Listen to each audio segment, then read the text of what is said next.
ధూళినైన నన్ను దూతగా నిలిపావు.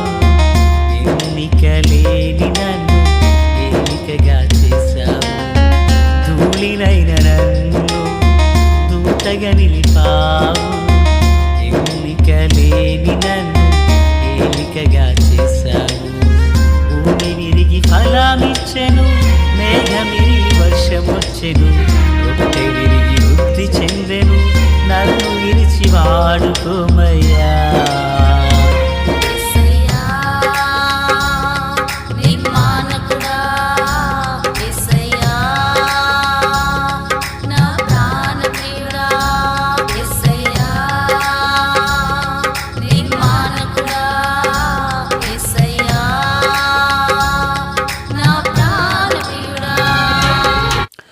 ప్రభు అయినటువంటి యేసుక్రీస్తు వారి పరిశుద్ధమైన నామములో తండ్రి అయిన దేవాది దేవునికి నిత్యము స్తుతియు స్తోత్రములు మహిమయు ఘనతయు ప్రభావములు యుగయుగములు ప్రభువునకే చెల్లునుగాక. ఆత్మీయులారా, బాగున్నారు కదా? దేవుని మహాకృపను బట్టి మరొక పర్యాయం మనం ఇలాగున కలిసి దేవుని దైవవాక్యమును ధ్యానం చేయుటకు మహాదేవుడు మనకు అనుగ్రహించిన ఈ మంచి తరుణాన్ని బట్టి మనం ప్రభుని ఎంతగానో స్తుతించి పత్తులమునై ఉన్నాం. ఇది నా వాక్యం కాస్త ఆలస్యం అవుతుంది, మన్నించండి. ప్రియులారా, నేటి దినాన వాక్య ధ్యానము కొరకైనటువంటి భాగము సంఖ్యాకాండము 16వ అధ్యాయము. ప్రియులారా,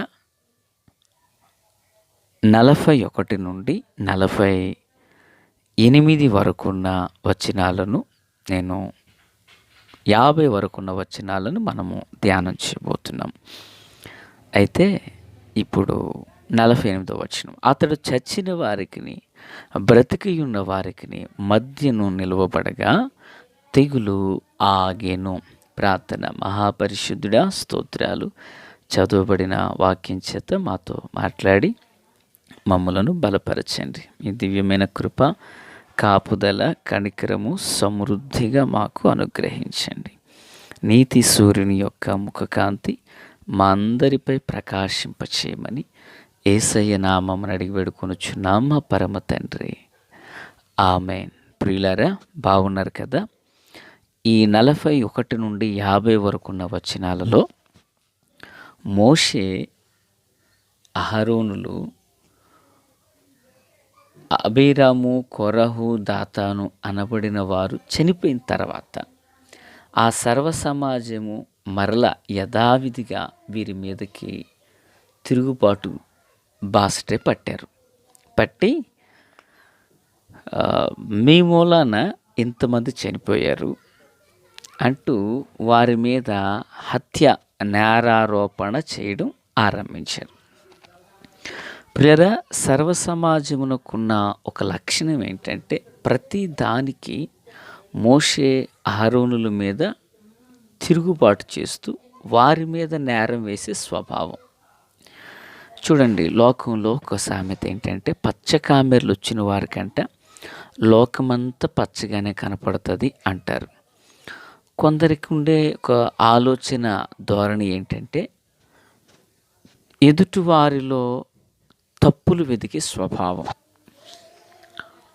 నేనంటాను, మనము ఒకరిలో తప్పును వెతికితే మరి మనలో ఉన్న తప్పు తన కంటిలో దూలము పెట్టుకుని ఎదుటివాని కంటిలో నలుసును వెతకకూడదు అని ప్రభు చెప్పారు. సో కొందరికి ఉండే ఆ ఆలోచన ఏంటంటే ఎదుటి వ్యక్తిదే తప్పు, ఎదుటి వ్యక్తితే తప్పుగా మాట్లాడారు. బహుశా అతను అన్నవచ్చు, చెల్లవచ్చు, తెల్లవచ్చు, తండ్రి అవ్వచ్చు, ఈవెన్ దైవజనుడైనా అవ్వచ్చు.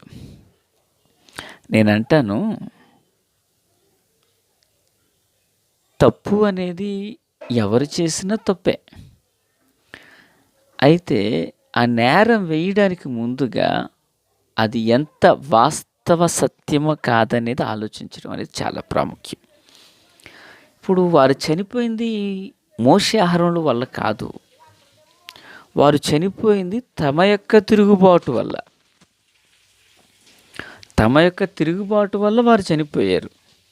కనుక పిల్లరా వారు సేవకుల మీద నేరం వేస్తున్నారు. ఇలాంటి ప్రజ నేటికి సంఘాల్లో 1-2 కుటుంబాలు ఉంటూనే ఉంటారు. వాక్యంలో తప్పులు ఎదుగుతారు, ఆరాధన టైంలో తప్పులు ఎదుగుతారు, ఆరాధనలో పాల్గొనరు, వాళ్ళకి నచ్చినప్పుడు వస్తారు, వాళ్ళకి నచ్చితే వింటారు, లేదంటే మనిషో చోట మనసో చోట పెట్టుకుంటారు. ఇక వారిని చూస్తే ఆ దైవజనుడు సేవకుడు చేయలేడు. కానీ దేవుని యొక్క కృపకు అప్పగించబడినప్పుడు వాస్తవం అవాస్తవం అనేది మానవత్వం ఉన్నవాడు ఎరగాలి. సరే, ఇదే సందర్భాన్ని కంటిన్యూ చేద్దాం. ఇప్పుడు వాళ్ళు అసలు ఎందుకు చనిపోయారు అని ఆలోచన కూడా లేకుండా ఏం చేస్తున్నారంటే, ఆలోచన కూడా లేకుండా మీ వల్లే చనిపోయారు అన్నారు. ఎప్పుడైతే మరలా ఈ దైవజనులకి విరోధంగా మాట్లాడడం మొదలుపెట్టారో అప్రత్యక్షపు గుడారం మీదకి దేవుని యొక్క మహిమ దిగి రావడం మొదలుపెట్టింది. దేవుని యొక్క మహిమ మేఘం ఆ ప్రత్యక్ష గుడారం అంతటిని కమ్ముకొని అంటారు, ఇదిగో మీరు ఈ సమాజం మధ్యలో నుండి తొలగిపోడి క్షణంలో నేను వారి మధ్యలోకి వచ్చి వారిని నేను నశింపచేస్తాను అంటాడు దేవుడు. ఎవరి మధ్యలో నుండి? ఇజ్రాయేల్ మధ్యలో నుంచి. అంటే దేవుడు చూడండి, తన 2 సేవకుల కోసం ఆ సమాజాన్నే నేను తుడిచివేస్తానంటున్నారు. అంటే ప్రియరా, ఇప్పుడు 2 దైవజనులు అక్కడ ఉన్నారు. ఎవరు? మోషే, అహరోనులు. ఇప్పుడు మోషే, అహరోనులు ఆ సమాజంలో నుండి బయటకు వస్తే కనుక ఇప్పుడు ఆ సమాజాన్ని దేవుడు ఏం చేస్తానంటున్నారు? అసలు తొలగించేస్తాను, నేను లేకుండా చేస్తానంటున్నాడు. అంటే ఇప్పుడు సమాజం అంతా కాపాడబడుతుందంటే అర్థం ఏంటి? 100% దేవుడే కదా. 100% దేవుడే కదా.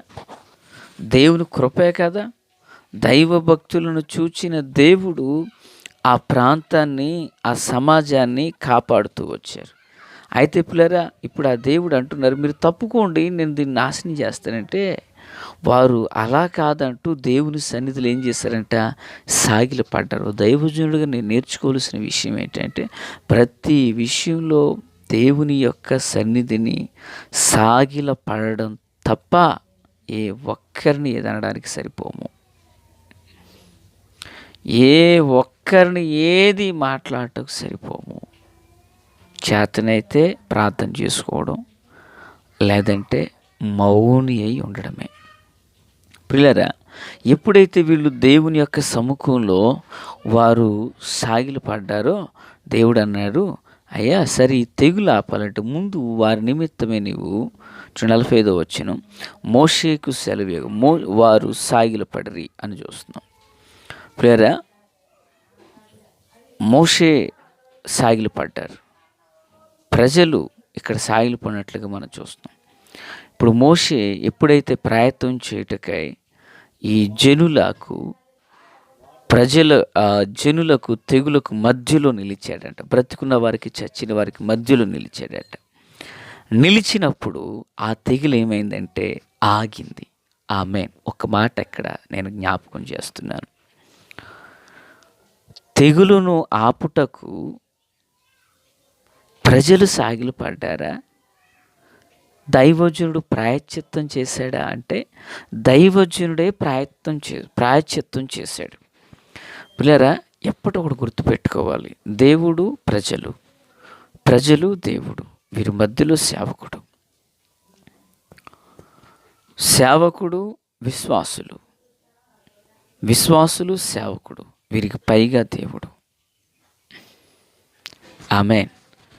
ఈ సైక్లింగ్ అనేది ఎప్పటికీ ఉండాలి. విశ్వాసుల కొరకు, అదే సమాజం కొరకు మోషే ప్రార్థించాలి. మోషే వెన్నంటి సమాజం ఉండాలి. దేవుని మహిమ వారి మీద ఉండాలి.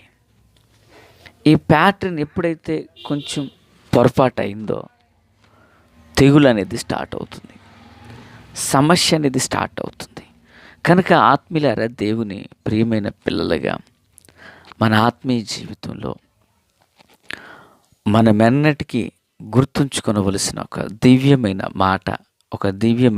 మాట ఏంటంటే, ఒక దివ్యమైన మాట ఏంటంటే, దైవజనుడు ప్రాయశ్చిత్తం చేసినప్పుడు వారికి క్షమాపణ కలిగింది. అంత మాత్రమే కాదు పిల్లరా, ఇప్పుడు సమాజము ఎప్పుడైతే తమ విషయాలు అనగా తమ యొక్క లోపములను వారు సరిదిద్దుకోవడానికి ఇష్టపడ్డారో, దేవుని యొక్క కనికరం, దేవుని యొక్క దీవెన వారి మీదకి వచ్చింది. దేవునికి మహిమ కలుగును గాక. Praise the lord. పిల్లరా, దేవుని యొక్క కనికరం, దేవుని యొక్క దైవానుగ్రహం వారికి అనుగ్రహించబడింది. వారు కాపాడబడ్డారు. దేవుని యొక్క కృపను వాళ్ళు పొందుకున్నారు. దైవ కుమారుని సన్నిధి వారు అనుభవించారు. నేను ఇక్కడ మరో మాట చెప్పాలనుకుంటున్నాను. ఒక సమాజం క్షేమం పొందడానికి ఓ దైవజనుడు ప్రాయశ్చిత్తం చేస్తే, ఈరోజు ప్రతి మనుష్యుడు